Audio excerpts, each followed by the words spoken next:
আল্লাহর হাবিব সাল্লাল্লাহু আলাইহি ওয়াসাল্লামের সাথে জিনদের মোট 6 বার সাক্ষাৎ হয়েছিল। জিন ওখানে দেখতে পেলেন একটা মরা সাপ পড়ে আছে। মরা সাপ আপনারা রাস্তাঘাটে দেখেন গ্রামাঞ্চলে। তো মরা সাপ যখন পড়া দেখলেন, তিনি তার পাগড়ির কিছু অংশ ছিঁড়ে এই মরা সাপটাকে পেঁচায়া দাফন করে সেখানে আপনার মাটিতে পুঁতে ফেললেন, মানে দাফন করে ফেললেন। জিনরা আপনারা জানেন যে অনেক সময় সাপের আকার আকৃতি ধারণ করে, বিড়ালের আকার আকৃতি ধারণ করে, কুকুরের আকার আকৃতি ধারণ করে। মোহতারাম রাসূল আকরাম সাল্লাল্লাহু আলাইহি ওয়াসাল্লামের সাথে নাকি জিনদের কয়েকবার সাক্ষাৎ হয়েছিল। এ ব্যাপারে আপনার কাছে জানতে চাচ্ছি, আসলে রাসূল সাল্লাল্লাহু আলাইহি ওয়াসাল্লামের সাথে জিনদের সাক্ষাৎ আসলেই কি সত্য হয়েছিল? যদি থাকে প্রমাণ কি? অনেকদিন আগে মনে হয় আলোচনা করেছিলাম কোন এক মাহফিলে। আল্লাহর হাবিব সাল্লাল্লাহু আলাইহি ওয়াসাল্লামের সাথে জিনদের মোট 6 বার সাক্ষাৎ হয়েছিল। জিন জাতির দলবদ্ধভাবে সাক্ষাৎ হয়েছিল কয়বার? 6 বার। নবীজি সাল্লাল্লাহু আলাইহি ওয়াসাল্লামের সাথে 6 বার সাক্ষাৎ হয়েছিল। এর মধ্যে 2 বার হয়েছিল মক্কায়, 3 বার হয়েছিল মদিনায়, আর মদিনা মক্কার বাইরে হয়েছিল 1 বার। আবারও বলছি, আল্লাহর হাবিবের সঙ্গে জিনদের 6 বার সাক্ষাৎ হয়েছিল। এর মধ্যে মক্কায় হয়েছিল 2 বার, মদিনায় হয়েছিল 3 বার, মক্কা এবং মদিনার বাইরে হয়েছিল 1 বার। আপনি বলবেন যে কি, নবীজিকে দাওয়াত দিয়েছিলেন এই জন্য আল্লাহর নবী গিয়েছিলেন? না, জিনের অস্তিত্ব অনেক মানুষ এখন বিশ্বাস করে না, বুঝছেন? শুনেন, ভূত পেতনি এই সমস্ত জিনিস বিশ্বাস আপনি না করলে আপনার ঈমান যাবে না, কিন্তু জিনের অস্তিত্বকে যদি আপনি অস্বীকার করেন আপনি কাফের হয়ে যাবেন। আপনি বলবেন হুজুর এটা আবার কেমন কথা? আমরা তো অনেকে বিশ্বাস করি না, জিন বলতে কোনো কিছু আছে, অনেকেই কিন্তু বিশ্বাস করে না। আপনি যদি বিশ্বাস না করেন, কোরআনের অনেক আয়াতকে আপনাকে অস্বীকার করতে হবে। দেখেন সূরা যারিয়াত আল্লাহ তাআলা কি বলছেন? ওমা খলাকতুল জিন্না ওয়াল ইনসা ইল্লা লিয়াবুদুন, মানুষ আর জিনকে আমি আল্লাহ তাআলা ইবাদতের জন্য তৈরি করেছি, সৃষ্টি করেছি। তাহলে এই আয়াতে আল্লাহ যে জিনের কথা বললো, আপনি অস্বীকার করলে আয়াতের সাথে আপনি সাংঘর্ষিক কাজ করলেন। 2 নম্বর আসেন, আল্লাহ সুবহানাহু ওয়া তাআলা একটি সূরা নাজিল করেছেন, যে সূরাটির নাম হচ্ছে সূরা জিন। এখানে আল্লাহ তাআলা কি বলছেন? কুল উহিয়া ইলাইয়া আন্নাহু ইসতামা নাফারুম মিনাল জিন্নি ফাকালু ইন্না সামি'না কুরআনান আজাবা। ইনসান নামে কোনো সূরা আল্লাহ তাআলা নাজিল করেন নাই, কিন্তু জিন নামে আল্লাহ তাআলা একটা স্বতন্ত্র সূরা নাজিল করেছে। চিন্তা করা যায়? তাহলে আপনি যদি জিনের অস্তিত্বকে অস্বীকার করেন তাহলে আপনি ঈমান থেকে খারেজ হয়ে যাবেন, কাফের হয়ে যাবেন ডিরেক্ট। তো আল্লাহর হাবিব সাল্লাল্লাহু আলাইহি ওয়াসাল্লামের সাথে কীভাবে সাক্ষাৎ হয়েছিল? আব্দুল্লাহ ইবনে আব্বাস রাদিয়াল্লাহু তাআলা আনহু থেকে বর্ণিত, এক রাতে আল্লাহর হাবিব সাল্লাল্লাহু আলাইহি ওয়াসাল্লামকে না পেয়ে সাহাবা ইকরাম একেবারে উদ্বিগ্ন হয়ে পড়লেন যে নবীজি গেল কোথায়? আসলে নবীজি কোথাও নেই, আসলে নবীজি গেলেন কোথায়? তিনি ফিরে এসে বললেন, আমার কাছে একদল জিন এসেছিল, আমি তাদের সঙ্গে যাই এবং তাদের সম্মুখে কোরআন তেলাওয়াত করি। আল্লাহর হাবিব সাল্লাল্লাহু আলাইহি ওয়াসাল্লাম বলছেন, অতঃপর নবী সাল্লাল্লাহু আলাইহি ওয়াসাল্লাম আমাদের নিয়ে যান, আমাদেরকে তাদের চিহ্ন এবং তাদের আগুনের চিহ্ন দেখেন। সহিহ মুসলিমের হাদিস নাম্বার 450। সাহাবীদেরকে নবীজি গিয়ে জিনের চিহ্নও দেখিয়েছেন, এবং সেই সময় জিনরা তাদের প্রধান খাবারের কথা বলেছে যে আমাদের প্রধান খাবার হচ্ছে হাড্ডি, এই জন্য হাড্ডি যেখানে সেখানে ফেলে রাখতে নিষেধ করা হয়েছে। এরপর আসেন, জিনদেরকে সাহাবী বলা যাবে কিনা? আল্লাহর হাবিব সাল্লাল্লাহু আলাইহি ওয়াসাল্লামের সাথে যেহেতু জিনদের সাক্ষাৎ হয়েছে এবং কোরআন হাদিস দ্বারা সেটা প্রমাণিত, তাই যেসব জিন ইমানের সঙ্গে নবীজির সাক্ষাৎ পেয়েছেন তারা জিন সাহাবী হিসাবে আখ্যায়িত হবেন, এটা স্বাভাবিক। এখানে আপনার অস্বীকারের কোনো সুযোগ নেই, এবং ফাতহুল বারীর মধ্যে এভাবেই লেখা আছে, আল্লাহর হাবিব সাল্লাল্লাহু আলাইহি ওয়াসাল্লামের সাহাবী হিসেবে তারা অন্তর্ভুক্ত হবে।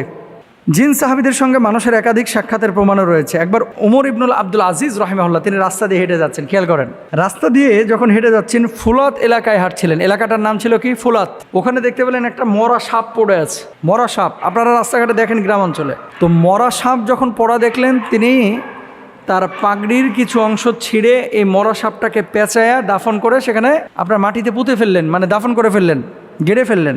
তখন একজন বলল, হে সারাক, আমি সাক্ষ্য দিচ্ছি রাসূল আকরাম সাল্লাল্লাহু আলাইহি ওয়াসাল্লামকে বলতে শুনেছি তুমি ফুলাত নামক স্থানে মারা যাবে এবং একজন নেককার ব্যক্তি তোমাকে দাফন করবে। ওই সাপকে উদ্দেশ্য করে বলতেছে ওই ব্যক্তি। আচ্ছা, ওমর ইবনে আব্দুল আজিজ রাহিমাহুল্লাহ বললেন, তোমার প্রতি আল্লাহর অনুগ্রহ করুন, তুমি কে? লোকটি বলল, আমি রাসূল সাল্লাল্লাহু আলাইহি ওয়াসাল্লাম থেকে কোরআন শ্রবণকারী জিনদের একজন।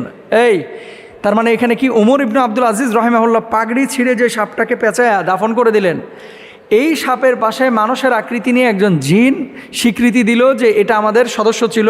আল্লাহর হাবিব সাল্লাল্লাহু আলাইহি ওয়াসাল্লামের কাছে এই জিন বাইয়াত হয়েছিল এবং কোরআন শ্রবণ করেছিল, আমিও তাদের একজন। জিনরা আপনারা জানেন যে অনেক সময় সাপের আকার আকৃতি ধারণ করে, বিড়ালের আকার আকৃতি ধারণ করে, কুকুরের আকার আকৃতি ধারণ করে। তো আমি নিজে ছিলাম ওই সফরের মধ্যে আল্লাহর হাবিবের সঙ্গে সাল্লাল্লাহু আলাইহি ওয়াসাল্লাম, এবং এই সাপটা মূলত সাপ না, সাধারণ সাপ না, এটা জিন। তো আপনার হাত দিয়ে, আপনি যেহেতু নেককার ব্যক্তি, আপনার পাগড়ির মাধ্যমে আল্লাহ তাআলা তার দাফনের ব্যবস্থা করলেন। সুবহানাল্লাহ।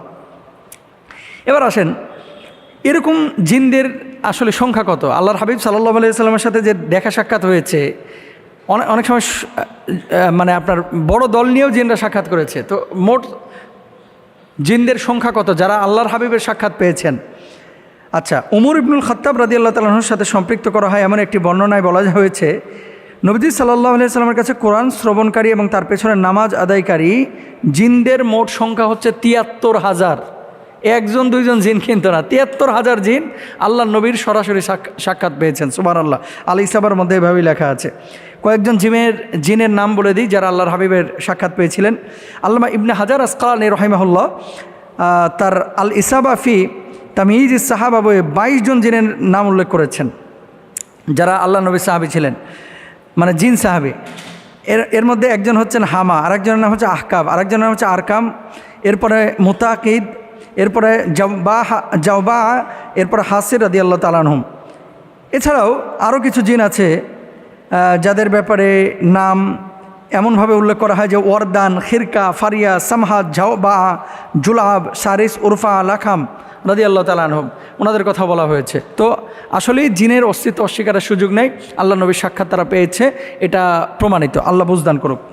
এ পর্যায়ে দ্বিতীয় যে প্রশ্নটি আমাদের কাছে এসেছে যে মোহতারাম, দিনাজপুর, ঠাকুরগাঁও, লালমনিরহাট, আবার শুনি যে চিটাগাং, কুমিল্লাতেও কিছু অঞ্চলে জামাই মেলা হয়ে থাকে, জামাই মেলা। আবার কখনো কখনো বউ মেলাও দেখা যায় হিন্দুরা করে বাংলাদেশের বিভিন্ন অঞ্চলে। তো এই যে জামাই মেলা, বউ মেলাকে ইসলাম অনুমোদন করে কিনা?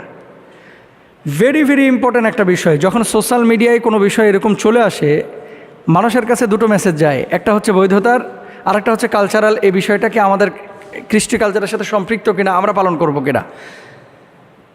এই ধরনের মেলাগুলোতে কি হয় সাধারণত, এই যে জামাই মেলা, তারপরে বউ মেলা, এগুলো দেখবেন কেউ চুড়ি বিক্রি করে, কেউ জুয়া খেলে, কেউ নাচানাচি করে, কেউ মিষ্টি বিক্রি করে, কেউ মুরগি বিক্রি করে, কেউ কেউ মাছ বিক্রি করে। এই মাছগুলো নিয়ে যে বাসায় রান্নাবান্না হয়, মেলায় বৈধ জিনিস বেচা কিনা করা বাজারের মতো, এটা কিন্তু হারাম না। তাহলে সমস্যাটা কোথায়? আপনি যে কাজটা করতেছেন শরিয়া অনুমোদন করে কিনা, বুঝছেন? এই সমস্ত মেলাগুলোতে এক শ্রেণীর মেয়েও পাবেন, ছেলেও পাবেন যারা উদ্ভট আচরণ করে। মেয়েরা সাজুগুজু করে মেলাগুলোতে যায়, অনেকে ড্যান্স করে, অনেকে টিকটক করে, অনেকে ঠোঁটে লিপস্টিক লাগায়, অনেকে হাতে নেল পালিশ লাগায়। এমন আচার আচরণ এবং ভঙ্গিমা প্রকাশ করে যেগুলো আসলে শরিয়া অনুমোদন করে না। এটা কিন্তু আপনার মেলার মধ্যে পাবেন। বালা দিয়ে দেখবেন জুয়া খেলতেছে, ওই যে কোল্ড ড্রিঙ্কস খাড়া করে রাখছে, সিগারেটের প্যাকেট রাখছে, তারপরে মনে করেন আটা রাখছে, তেলের বোতল রাখছে, তারপরে চকলেটের প্যাকেট রাখছে, এরপরে বালা বিক্রি করে 20 টাকায় 3টা, 100 টাকায় এরকম বিক্রি করে 20টা, বিক্রি করে বালা মারে। হারাম, অথচ মেলাগুলোতে হচ্ছে। আচ্ছা, আপনি যে কোনো কাজ যখন আমাদের দেশে যেখানে যে স্থানে আপনি দেখবেন, প্রথমে দেখবেন শরিয়া অনুমোদন করে কিনা। এই সমস্ত মেলাগুলো এগুলো মুসলমানদের কালচার থেকে আসে নাই এবং বাঙালি কালচার থেকেও আসে নাই। এগুলো এসেছে মূলত ওপার বাংলা থেকে, দাদাদের দেশ থেকে এসেছে। এগুলো বাংলাদেশের কালচার ছিল না। তো যদি থাকতো তাহলে বাংলাদেশের প্রতিটা জেলাতে থাকতো, প্রতিটা জেলাতে থাকতো। তো আপনি যদি এই সমস্ত উপলক্ষকে কেন্দ্র করে পাপের কোনো আয়োজন করে ফেলেন, তাহলে আপনি শরিয়ার বিপক্ষে অবস্থান নিচ্ছেন এবং এগুলো তখন গুনাহ হবে। আর হ্যাঁ, জামাইকে ইনভাইট করলেন, বউকে ইনভাইট করলেন, জামাইকে বউকে ভালো মন্দ খাওয়া, মানে রান্নাবান্না করে আপনি খাওয়া বিদায় করে দিলেন, এতে কোনো সমস্যা নাই। কিন্তু আয়োজনগুলো যেগুলো হয়, মেয়ে নিয়ে গিয়ে নাচানো হয়, গাওয়ানো হয়, এরকম আচরণও আমরা দেখেছি বিভিন্ন মেলাতে হয়। এগুলো আমাদের কাছে প্রশ্ন আসে, কেন এগুলো নিষিদ্ধ বলেন তো? 1 নাম্বার, গান বাজনা, মদ, জুয়া, লটারি, পর্দার বিধান। গান বাজনা হয়, মদ হয়, নেশা হয়, জুয়া হয় অনেক অনেক মেলাতে, সব মেলার কথা বলতেছি না। তবে এই পাপগুলোর কোনো না কোনো একটা পাপ প্রত্যেকটা মেলার সাথে জড়িত, এর জন্য এটা হারাম, নিষিদ্ধ। বেচা কিনা কিন্তু নিষিদ্ধ না। এরপর আসেন, আল্লাহ তাআলা পবিত্র কোরআনুল কারিমে মদ, জুয়া, বলি এবং ভাগ্য গণনা সম্পর্কে বলেন, হে ইমানদারগণ, মদ, জুয়া, দেবতার নামে বলি দেওয়া, লটারি দ্বারা ভাগ্য গণনা করা শয়তানের অপবিত্র কাজ। রিজ্জুম মিনাশ শয়তান, হাদিস কোরআনুল কারিমে আল্লাহ সুবহানাহু ওয়া তাআলা বলেছে। এগুলো কার কাজ? শয়তানের কাজ, এগুলো ভালো মানুষের কাজ না, সুতরাং এগুলো করা যাবে না। 3 নাম্বার, পর্দার বিধান সম্পর্কে আল্লাহ সুবহানাহু ওয়া তাআলা কি বলছেন? কুল্লিল মুমিনাতি ইয়াগদুদনা মিন আবসারিহিন্না ওয়া ইয়াহফাযনা ফুরুজাহুন। এই যে এই সমস্ত মেলাগুলোতে জামাই বউ যারা যায় ম্যাক্সিমামই সাইজা গুজা যায়, এই মেলাগুলোতে কি খাস পর্দা মেনটেন করা হয়? করা হয় না, এই জন্য এটা নিষেধ। 4 নাম্বার, এই সমস্ত মেলাকে কেন্দ্র করে অনেক সময় শ্বশুর এবং জামাইয়ের মধ্যে একটু ভুল বোঝাবুঝি হয়। কেমন? শ্বশুর বেচারার পকেটে টাকা নাই, এখন মেলা বসেছে, জামাইকে দাওয়াত না দিলে অনেক সময় গ্রামের মানুষ রাগিয়া যায়। অথবা মেয়ে পক্ষ চিন্তা করে যদি এই সময় জামাইকে না ডাকি, সবাই ডাকতেছে, মানুষে কি বলবে? তা আপনি যে কোনো কাজ করবেন মানুষকে দেখানোর জন্য না, তো আপনি যে কোনো কাজ করবেন আল্লাহকে দেখানোর জন্য। বেচারার পকেটে টাকা নাই, ঋণ করে হলেও এই জামাইকে দাওয়াত দিচ্ছে। আবার জামাই বেচারাও বিপদে আছে, ধান টান লাগাইছে, এখন পকেটে টাকা নাই। এই শ্বশুরবাড়ি থেকে দাওয়াত দিয়েছে, বড় কাতল মাছ নিয়ে যেতে হবে, একটা কাতল মাছের দাম 3,500 টাকা বড়, এই মেলা থেকে কিনে নিয়ে যেতে হবে, এখন জামাইয়ের পকেটে টাকা নাই। তার মানে কি দেখেন, একটা গিভ অ্যান্ড টেক, জামাইকে দাওয়াত দেওয়া হচ্ছে, শ্বশুর খাওয়াচ্ছে, আবার জামাই শ্বশুরের জন্য কিছু নিয়ে আসছে। তা আপনার সিচুয়েশনটা তো বুঝতে হবে। মেহমানের জন্য দরজা সবসময় উন্মুক্ত থাকবে, যখন খুশি মেহমান আসবে, খাবে, ঘুরবে। কিন্তু আপনি যদি এই ধরনের কোনো অ্যারেঞ্জ করে মানুষের ওপরে কোনো বিষয়কে আপনি চাপিয়ে দেন, তাহলে এটা জুলুমের মতো হয়ে যায়। এই জন্য এই জিনিসগুলো আমাদের খেয়াল করা উচিত। জামাই মেলা, বউ মেলা, শ্বশুর মেলা, এই সমস্ত মেলাগুলো ইসলামিক কালচার না, এগুলো আমাদের বর্জন করা উচিত। আল্লাহ বুঝদান করুক।